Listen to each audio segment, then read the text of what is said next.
Assalamualaikum warahmatullahi wabarakatuh. Berjumpa lagi anak-anakku semua. Berjumpa dengan Ustadz Arif. Di sini Ustadz Arif akan mendampingi anak-anak belajar Al-Islam ya, mendampingi belajar Al-Islam. Sebelum pembelajaran kita mulai ya anak-anak, mari kita bersama-sama berdoa kepada Allah Subhanahu wa taala. Semoga ilmu yang kita pelajari mendapatkan keberkahan dan menjadi ilmu yang bermanfaat. Mari bersama-sama membaca basmalah. Bismillahirrahmanirrahim.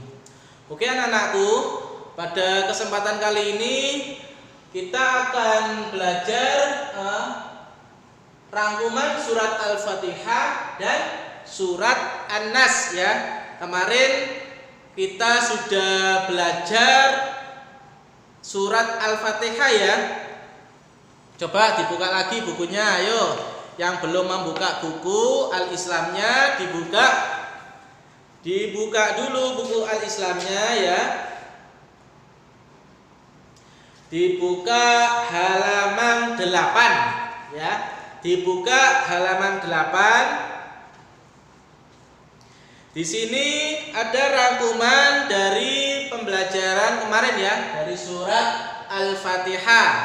Coba di sini Ustadz akan bacakan ya. Al-Qur'an kitab suci bagi umat Islam ya. Kitab suci umat Islam apa anak-anak? Al-Qur'an ya, betul. Kitab suci umat Islam yaitu Al-Qur'an. Selanjutnya surat Al-Fatihah berjumlah berapa kemarin anak-anak? Berapa?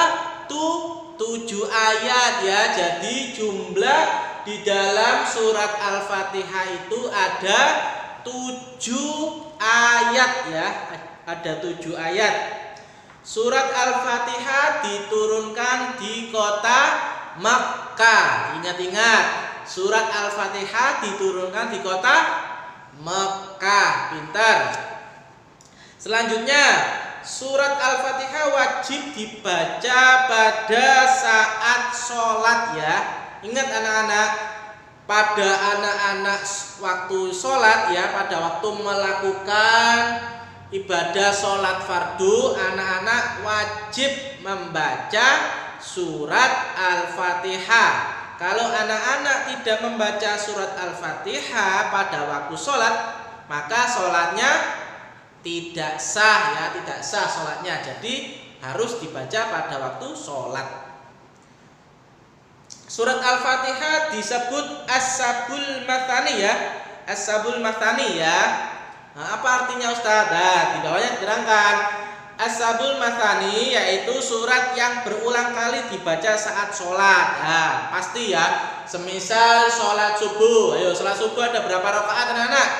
Ada 2 rakaat. Rakaat yang pertama membaca surat Al-Fatihah lagi, berdiri lagi, habis itu membaca surat Al-Fatihah lagi. Oke. Habis itu sholat duhur berapa rakaat? Ayo. Sholat duhur berapa? Ada 4 rakaat. Jadi membaca surat Al-Fatihahnya sebanyak berapa kali?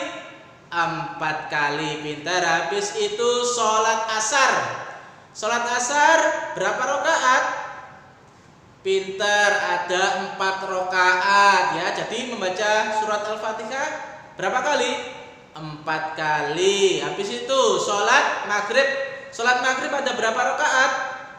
Ada 3 rakaat. Jadi membaca surat Al-Fatihahnya berapa kali?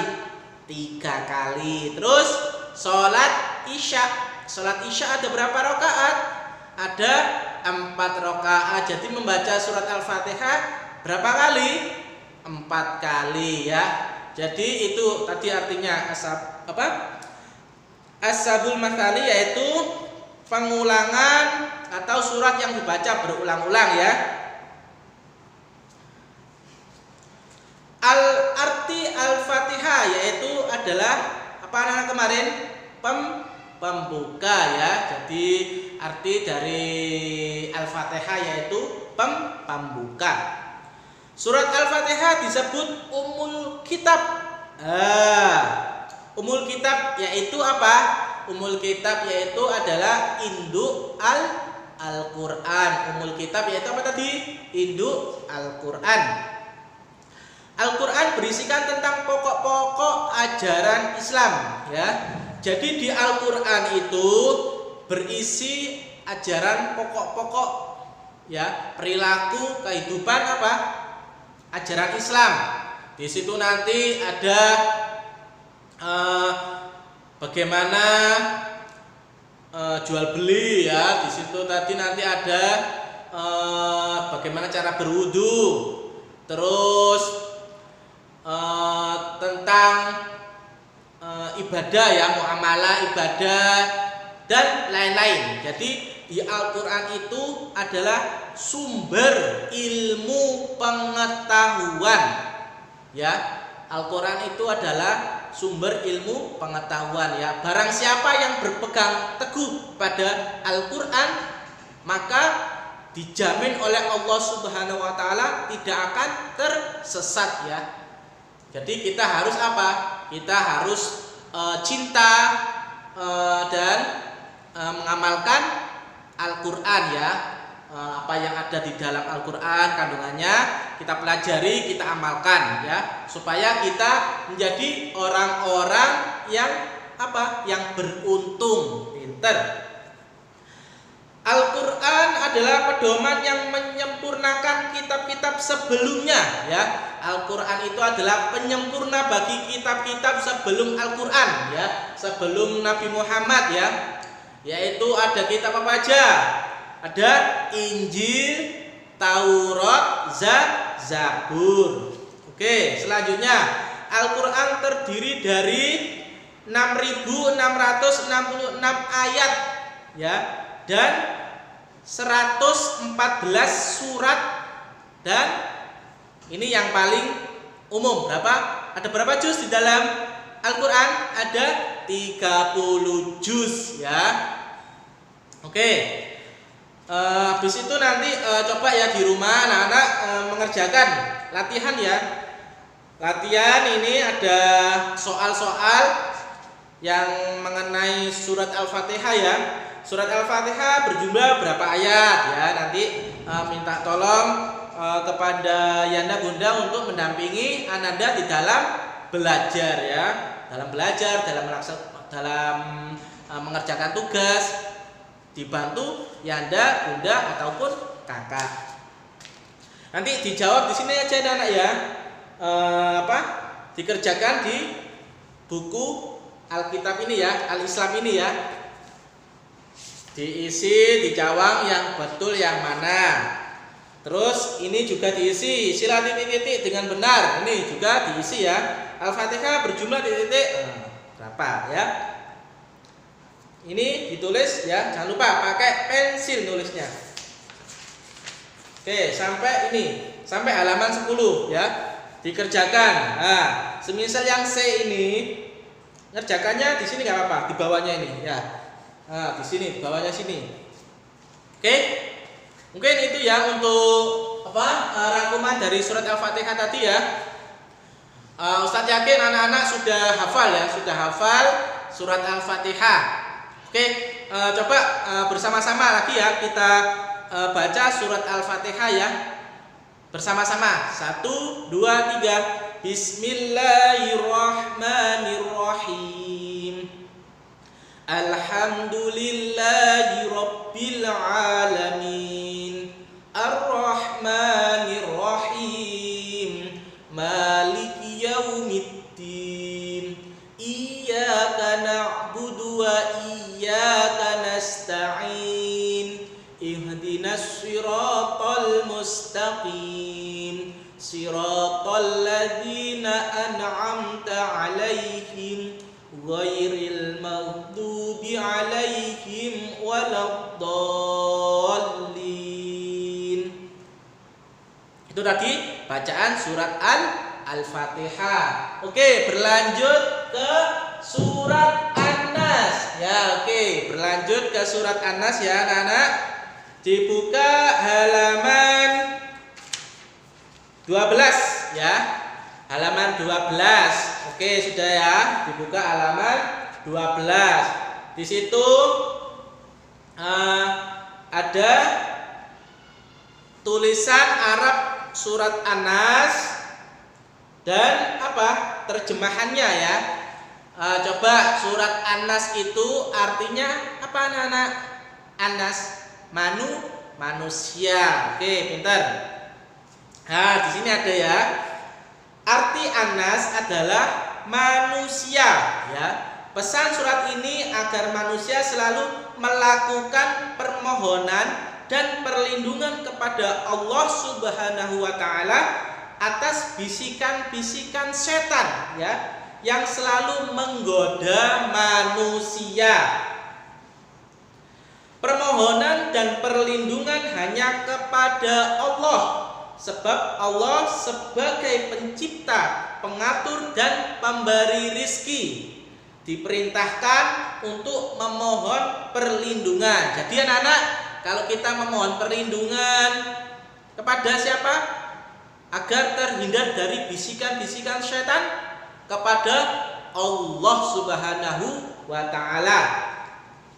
Sebab setan selalu menghembuskan rayuan-rayuan atau bisikan-bisikan yang menyesatkan manusia di saat manusia lalai dari mengingat Allah ya. Apabila manusia lalai mengingat Allah, maka setan-setan akan membisik-bisikkan ya, akan membisik-bisikkan rayuan yang jahat agar manusia tersebut tersesat ke jalan yang salah ya. Contohnya semisal ada anak yang jarang sholat atau malas sholat, nah, pasti anak tersebut sering dibisik-bisiki setan. Ayo kamu berbuat yang nakal, nah, ayo kamu mencuri, ayo kamu malas bangun ya. Jadi apabila anak-anak ingin terhindar dari bisikan-bisikan setan, maka anak-anak harus harus rajin sholat ya, harus rajin sholat ya. Oke, di sini ada bacaan surat An-Nas. Ustadz yakin anak-anak sudah hafal ya, sudah hafal surat An-Nas ya.